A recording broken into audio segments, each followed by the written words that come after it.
मुस्लिम यादव अगर vote bank है तो वो लालू प्रसाद यादव से लेकर मुलायम सिंह यादव तक कहते थे। दलित मुसलमान अगर वोट बैंक है तो उसको मायावती भी कहती थी। और जाट मुसलमान अगर एक साथ आता है तो स्वर्गीय अजीत सिंह भी इस बात को कहते थे कि ये हमारा वोट बैंक है। और ये वोट बैंक था, इसकी ठसक है।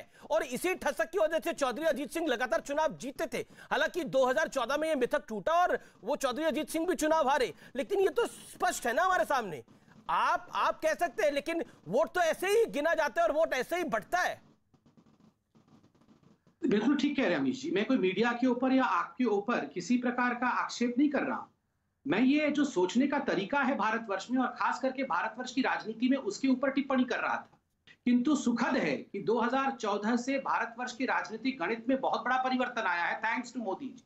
आप देखिए, ये जो वोट बैंक होते थे, DM Dalit Muslim, MY Muslim Yadav, in combinations को जिस प्रकार से तोड़ा है और नरेंद्र मोदी जी ने विकास उन्मुखी राजनीति को आगे रखा है, ये अपने आप में बहुत स्पष्ट है। मैं एक छोटा सा विषय रख के समाप्त कर देता हूं। आप तो लाल टोपी पे भी सवाल खड़ा कर रहे हैं, आपको तो लाल से भी दिक्कत हो गई है अब। देखिए, जहां तक लाल टोपी का संबंध है, यहाँ मेरे भाई बैठे हुए हैं समाजवादी पार्टी से, टोपी केवल लाल है, बाकी सब कुछ हरे ही हरे, हरे ही हरे हैं। ये संपूर्ण हरा है, टोपी केवल लाल है। और शुक्र है हमने केवल टोपी पे आलोचना की है। यहाँ तो समाजवादी पार्टी के दिग्गज नेता आजम खान ने तो जयप्रदा के किस विषय पे आलोचना कर दिया था, उसके रंग पर भी आलोचना की थी। कम से कम हम ये नहीं करते हैं। और जहां तक टोपी के रंग पे आलोचना है, बिल्कुल सही कहा आदरणीय मोदी जी ने। उन्होंने कहा टोपी का रंग लाल है, ये वीआईपी कल्चर का लाल रंग है, क्योंकि लाल बत्ती के लिए ये जो समाजवादी पार्टी के लोग थे, ये लाल बत्ती की कल्चर वाले, ये वीआईपी कल्चर को आगे बढ़ाने वाले। बिल्कुल अनुराग भाई, मैं अंत ही कर रहा हूं।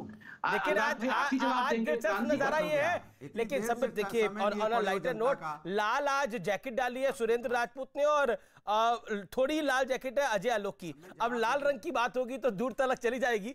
ऑन अ लाइटर नोट में ये कह रहा हूं। लेकिन अनुराग भदौरिया, देखिए लाल टोपी पर आपने बोला है और विधानसभा के अंदर योगी आदित्यनाथ ने भी लाल टोपी के विषय में बहुत कुछ बोला था। ये आपकी लाल टोपी के पीछे क्यों बढ़ गई है भारतीय जनता पार्टी, अनुराग भदौरिया?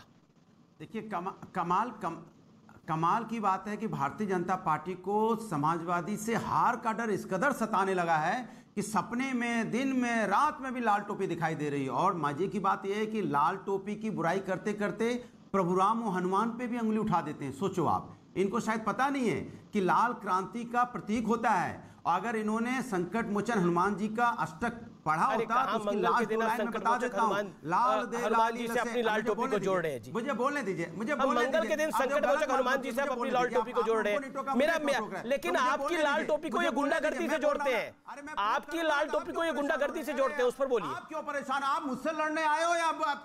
हाँ तो बोल रहा हूं, मुझे बोलने दीजिए। लाल दे लाली लसे अरुधर लाल लंगूर, वज्र दे दानव दलन, जय जय जय कपिसूल। अब मैं इनसे पूछना चाहता हूं कि जो हनुमान जी थे वो पूरा लाल रंग का शरीर, उनका लाल शरीर, सिंदूर पूरा लगाए हुए बदन में, लाल लटाक, उनकी इस तरह की तारीफ थी। इसके मतलब आप उनका अपमान कर रहे हो।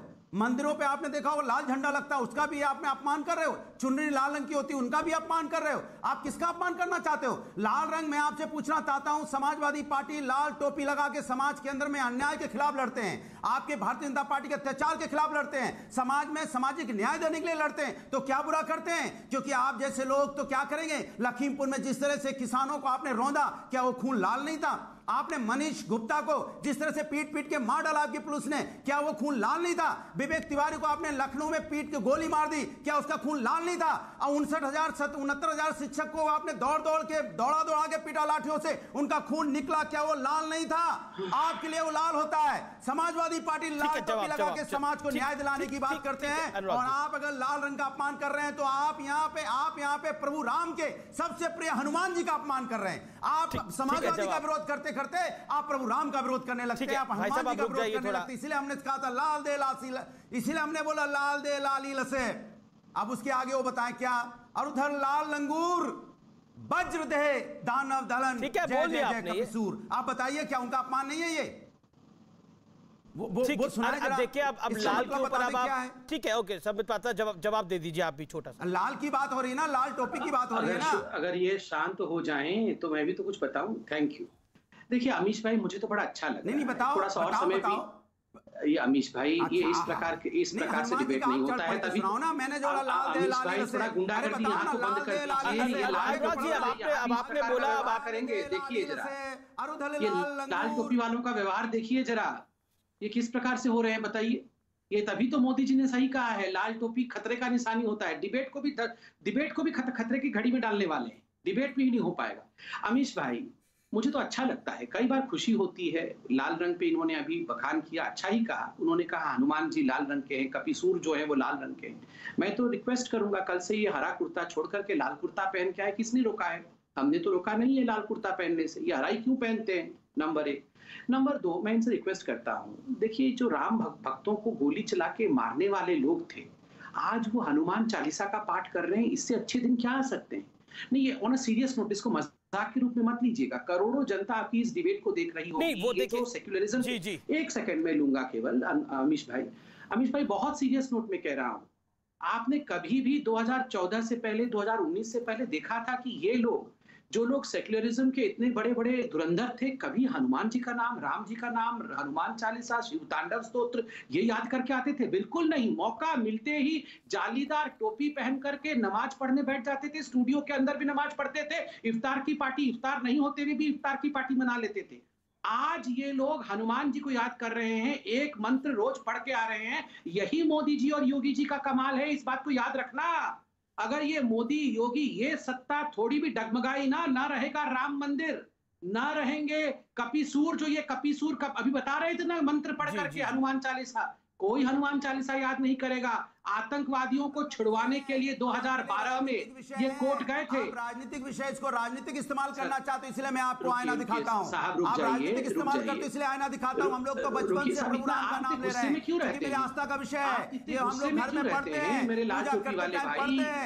आप उसको आस्था को राजनीतिकरण करना चाहते हो। आस्था को हमने कभी राजनीतिकरण नहीं किया, इसलिए हमको सिर्फ तांडव हनुमान अष्टक सुनाना पड़ता है कि आप बेनकाब हो जनता के सामने कि कितने बड़े ढोंगी हैं। इनको आता कुछ नहीं है, प्रोग्राम की 2 चौपाई नहीं आती है, लेकिन यहाँ बैठ के बगला भगत की तरह बात करेंगे। वरना तो नमाज पढ़ने से फुर्सत नहीं थी आप लोगों को। हनुमान की मैंने तो आपका नाम भी रखा था मौलाना भदौरिया। आपको उनके चौपाई नहीं आती है। हम लोग बचपन हमें कुछ नहीं आता भैया, शुक्र है, घरों में मंदिर है सबके, लेकिन हमने मंदिर को राजनीतिक विषय नहीं बनाया, आस्था को राजनीतिक विषय नहीं बनाया। आप सत्ता पाने के लिए, लाल बत्ती पाने के लिए आस्था का विषय बनाते हैं। आप लाल बत्ती पाने के लिए आस्था का विषय बनाते हैं। ये देश के लिए शर्म की बात है। अनुराग, बिल्कुल आपने राजनीतिक विषय नहीं बनाया।